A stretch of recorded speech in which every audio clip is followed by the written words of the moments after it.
Assalamualaikum warahmatullahi wabarakatuh. Beberapa hari yang lalu saya menerima sebuah broadcast gambar lewat WhatsApp di mana salah seorang pengusaha terkaya di Italia meninggal dunia karena kasus COVID.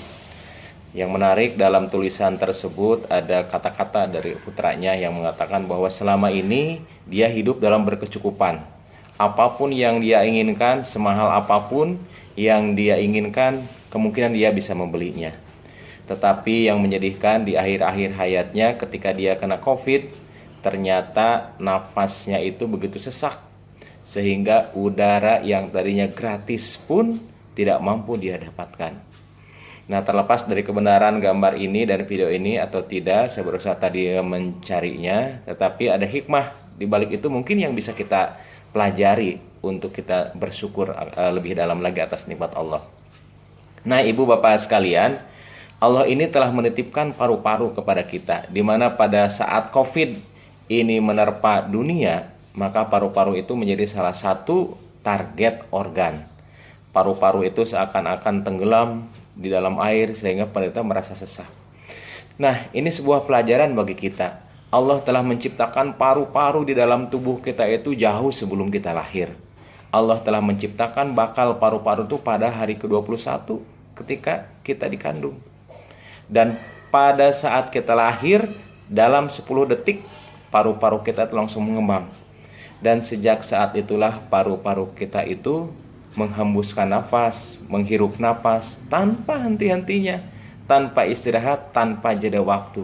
Dan hebatnya lagi, paru-paru bernafas tanpa kita sadari dan tanpa harus kita kerjakan melalui autoregulasi yang ada di otak.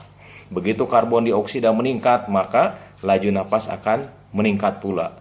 Begitu olahraga, begitu kebutuhan akan oksigen meningkat, tanpa kita suruh, paru-paru tetap akan meningkatkan kinerjanya supaya kebutuhan oksigen di dalam tubuh kita itu terpenuhi.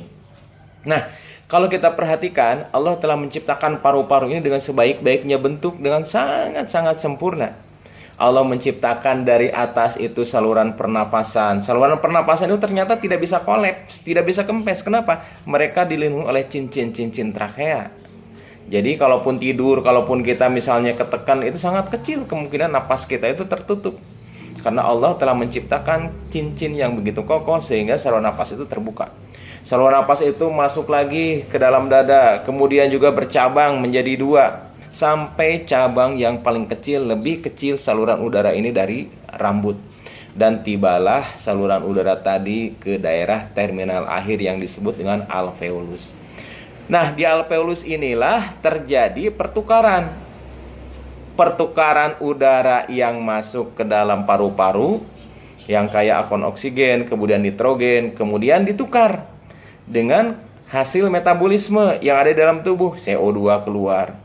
Kemudian juga di alveoli itulah oksigen akan masuk ke dalam pembuluh darah dan kita tidak akan sesak napas setelah itu.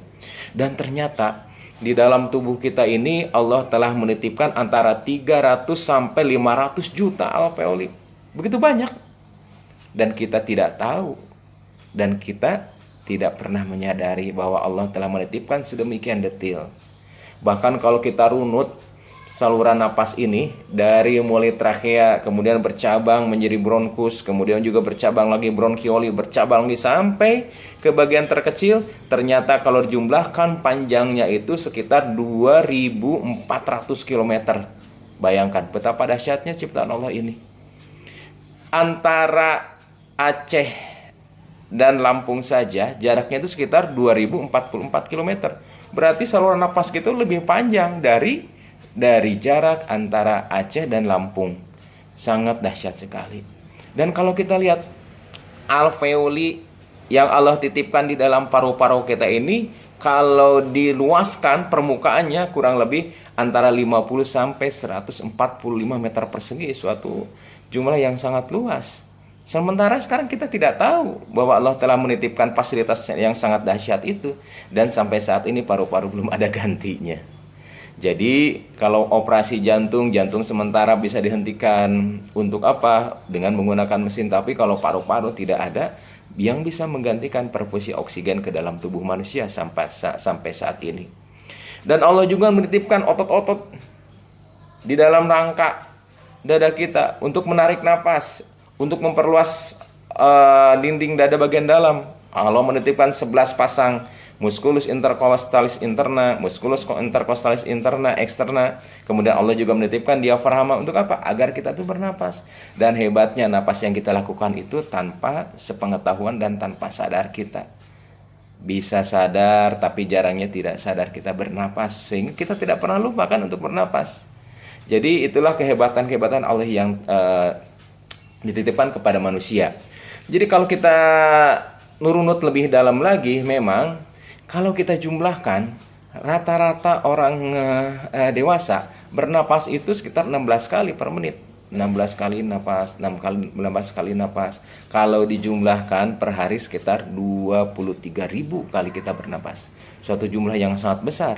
Bayangkan andai kata kita harus bernapas, kita harus sadar, maka sehari-hari mungkin kita hitung napas saja. Dan udara yang kita hisap rata-rata per hari itu antara 6,3 sampai 13 liter per hari. Andai kata kita jumlahkan mungkin ibaratkan galon aqua, galon air mineral itu sekitar 19 liter isinya.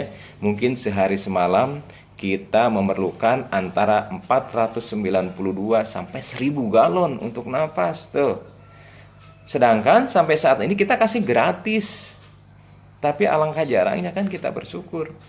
Dan ternyata udara yang masuk ke dalam saluran napas kita itu ternyata tidak bersih.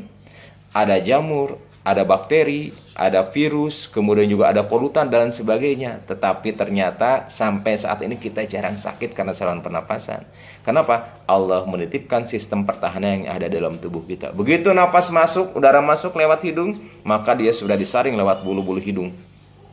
Begitu udara masuk lewat saluran napas bagian dalam, dia sudah dihangatkan supaya tidak terlalu dingin ke dalam. Begitu masuk lagi ke saluran napas ke trakea, di sana sudah disiapkan sistem pertahanan tubuh. Ada yang namanya bulu-bulu halus yang disebut dengan silia, dan Allah juga menitipkan lendir yang diproduksi oleh sel goblet yang di dalam saluran pernapasan. Lendir itu ternyata bukan sembarang lendir, tapi lendir itu juga mengandung antibiotik, mengandung antimikroba seperti defensins, kemudian antiprotease dan antioksidan. Itu lendir yang kita punya di dalam.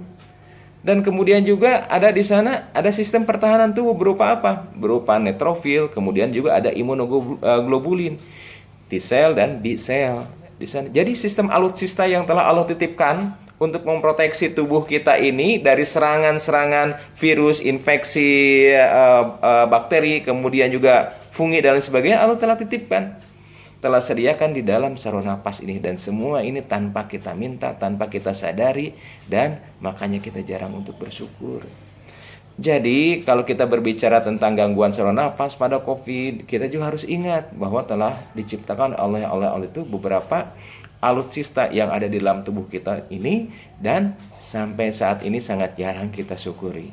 Oleh sebab itulah marilah kita sama-sama mengambil pelajaran dari kasus-kasus demi kasus ini, bahwa selama waktu kita hidup berapa tahun ini, ternyata Allah lebih banyak menitipkan waktu sehatnya daripada waktu sakitnya.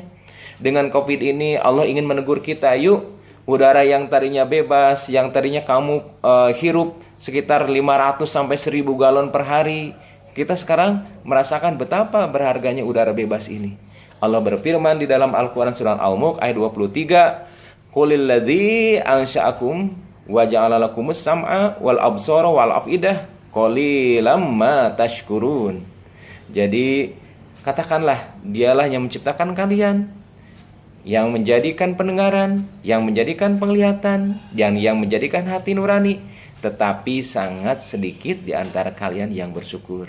Maka dengan peristiwa ini, marilah kita banyak-banyak bersyukur agar Allah menambahkan nikmat sehat kepada kita dan menutup azab. Assalamualaikum warahmatullahi wabarakatuh.